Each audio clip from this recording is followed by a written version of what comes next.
নমস্কার। আমরা ভারতীয়। ভারতে যখন আমরা কারোর সঙ্গে পরিচিত হই তখন আমরা হাত জোড় করে নমস্কার জানাই, কারণ আমরা বিশ্বাস করি প্রতিটি মানুষের মনের মধ্যে ঈশ্বর বাস করেন। তা সে মানুষ হিন্দু হোক কি খ্রিস্টান, ধনী হোক কি দরিদ্র, ভারতীয় অথবা বিদেশি, মানুষের মনের মধ্যে থাকা ঈশ্বরকে আমরা সম্মান করি বলে আমরা কোনো মানুষকে অপমান করি না। For all of you, Namaskar. We Indians fold our hands and say Namaskar whenever we meet someone, because we believe that God resides in each of us irrespective of our caste, religion and status.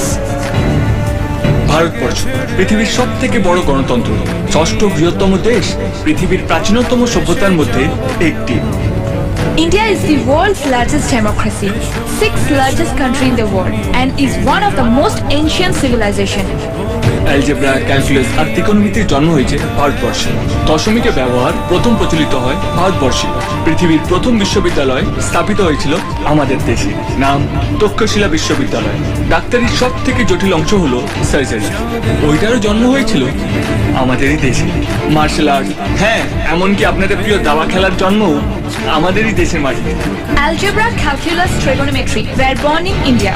Even the decimal system was first developed here. World's first university is in Takshila. Shushruta is the father of surgery.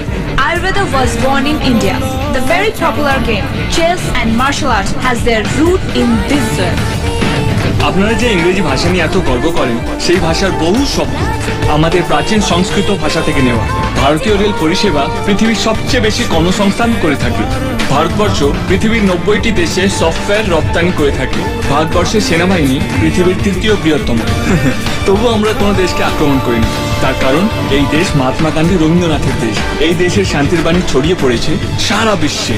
এই দেশ CB Raman, Satyajit Ray, Amartya সেনের দেশ, যাদের জ্ঞানের ও প্রতিভার আলো সারা পৃথিবীকে আলোকিত করেছে। এই দেশের মন কত উদার তার সব থেকে বড় প্রমাণ হলো মাদার টেরেসা। এই উদারতা আছে বলেই 28টি রাজ্য এবং 7টি অঙ্গরাজ্য থাকা সত্ত্বেও ভারতবর্ষ এক এবং অভিন্ন।